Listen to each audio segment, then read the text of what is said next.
Vivendo in Corea da ormai 10 anni mi sono resa conto che ormai do per scontate tante cose della vita in Corea. Oggi ho quindi deciso di fare un salto nel passato e di scoprire la Corea da turista per un giorno.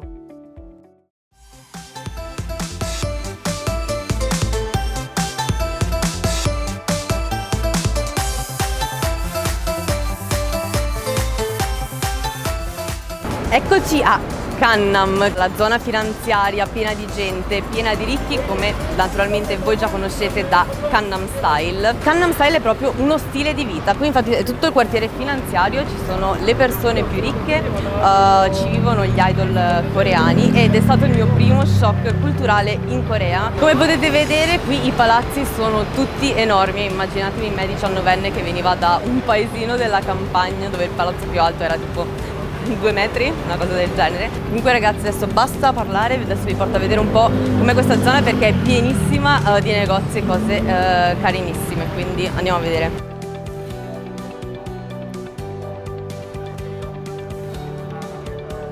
Soprattutto in questa zona ci sono un sacco di negozi con cose carinissime. È appena arrivata in Corea, tipo la metà dei miei soldi finivano all'interno di questi negozi.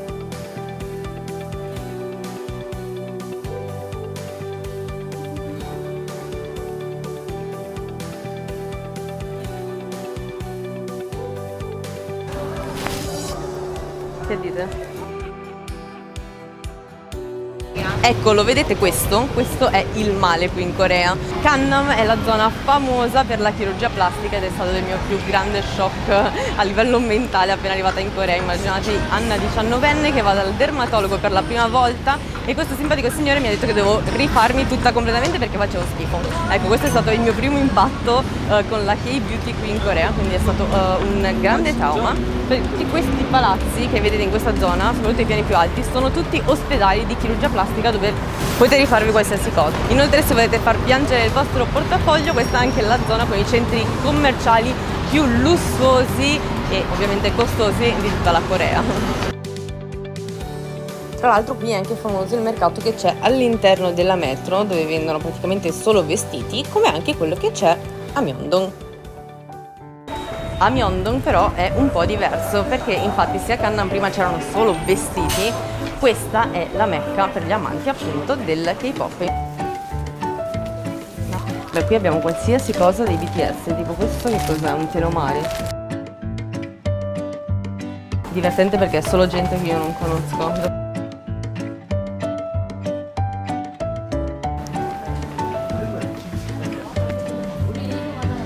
Vabbè, 10 anni fa sarei impazzita per queste cose, probabilmente avrei speso tutti i soldi che non avevo solamente in questo negozio.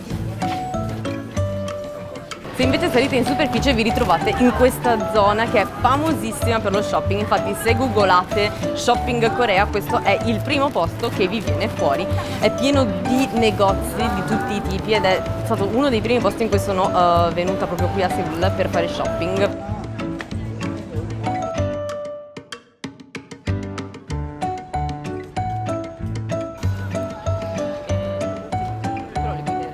E vabbè, è inutile che ve lo dico, è anche famoso come vedete per lo street food, però ragazzi in Corea si mangia ovunque, cioè non c'è un posto dove non ci sia del cibo e Myeongdong è famosa anche per lo street food. Vabbè, oggi niente dieta, oh mio Dio, ma questo è il paradiso. E qui penso di aver avuto il mio primo shock culturale con la fantomatica free size. E ho avuto questa terribile sorpresa di scoprire che in Corea non esistono le taglie, quindi tipo una cosa deve andare bene a tutti, alto, basso, magro, grasso, va bene per tutti. Una volta mi hanno addirittura cacciato da un posto dicendomi che non avevano niente per la mia taglia, quindi è stato un po' un trauma. Però a Myeongdong ci sono anche negozi tipo Zara e H&M per fortuna, quindi lì hanno le taglie. Beh, poi se vi interessa magari possiamo fare una rubrica sulla moda coreana. Comunque questa sta a mia figlia probabilmente, a me no di sicuro. Ragazzi, a forza di fare shopping mi è venuta fame. Andiamo a mangiare.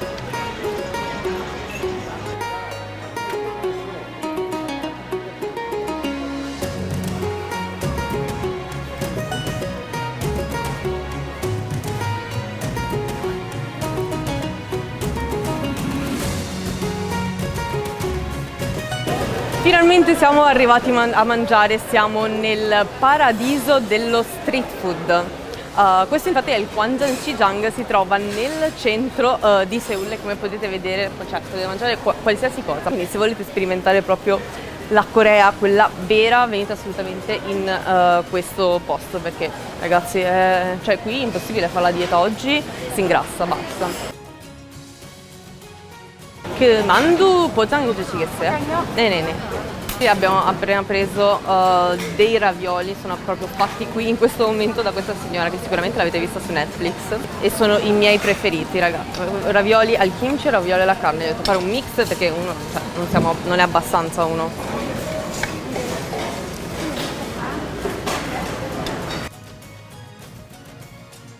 Ovviamente come qualsiasi cosa cotta qui in Corea la temperatura è tipo 100 gradi e quindi non mangiatelo subito ma aspettate un attimino, adesso sto aspettando aria, prendi aria. Ma sono morbidissimi, questi sono i più buoni che trovate a Seul perché poi la pasta è bella grossa, non è fina fina come quelli che comprate surgelati, cioè si sente che sono fatti al momento, buoni. Poi in Corea le cose vanno mangiate tutte in un boccone, non si morde niente, tutto Ok, ravioli buonissimi, però ci vuole qualcos'altro da mangiare e ragazzi qui questo è il paradiso del fritto, non posso non prendere qualcosa di fritto. Cioè, 얼마예요? 아이고야, 한국말 3,000원이요? 3,000원? 오케이. 네네.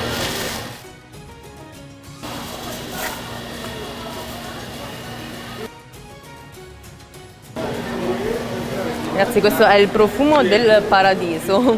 Comunque in questo posto, essendo un posto molto tradizionale, non accettano praticamente mai la carta, quindi mi raccomando munitevi di contanti, se no anche il gusto è il gusto del paradiso.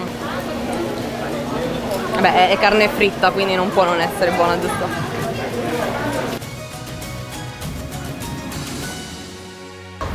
Come vedete questo quartiere è molto più tradizionale rispetto a quello dove siamo stati questa mattina. È pieno di palazzi storici, villaggi di Hanok con le case tradizionali e anche templi buddisti tipo quello dove siamo adesso in questo momento. Il buddismo è appunto la religione tradizionale della Corea. Andiamo a vedere un po' com'è.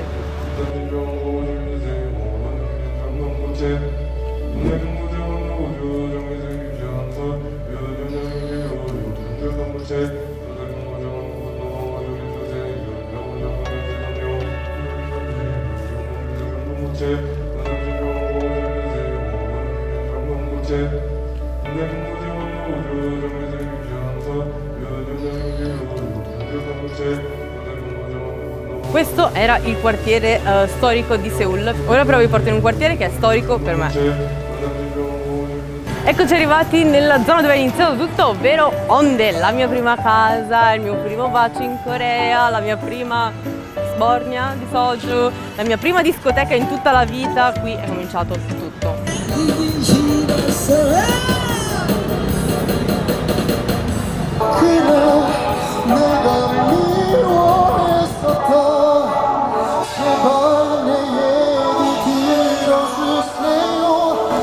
E questa è anche la zona dove ci sono tutti gli artisti di strada, gente che balla, gente che canta. Quindi la sera venivo sempre con le mie amiche, ci mettevamo sedute e guardavamo le persone più strane, perché ci sono veramente tante persone strane anche. Se volete diventare idol venite qui ad esibirvi. Infatti ci sono tanti idol che sono proprio stati pescati dalle case discografiche perché si esibivano qui. In questa strada poi ci sono negozi di qualsiasi cosa, come vedete vestiti, accessori super carini, le immancabili cartomanti, e quelle non mancano mai, tutto a prezzi super accessibili dato che è una zona universitaria.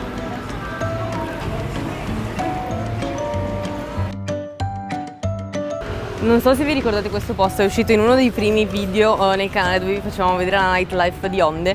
Questo era il parco dove venivamo sempre, ma sempre, tipo tutte le sere a bere. Siccome eravamo pochissimi stranieri all'epoca, c'erano tutti i coreani che venivano a parlarci, conoscevamo gente nuova, insomma, ho conosciuto un sacco di gente in questo posto.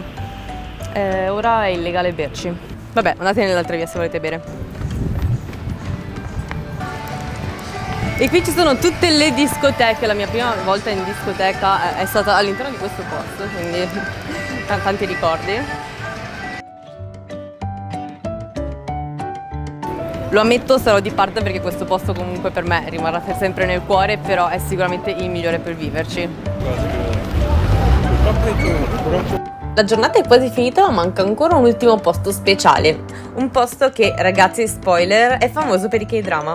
Prima di venire in Corea sognavo di venirci con il mio fidanzato e presto capirete perché.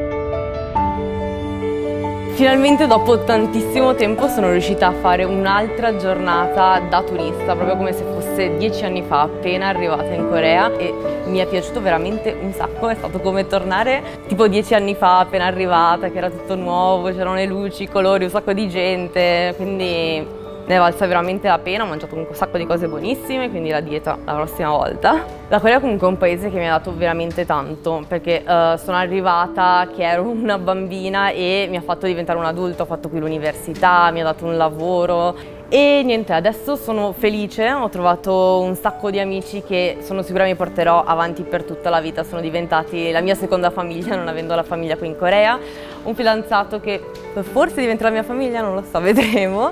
Per ora sono felice, ho mollato il lavoro ma mi sento realizzata e ne è valsa assolutamente la pena. Per il futuro vivrò in Corea, vivrò in Italia, chi lo sa.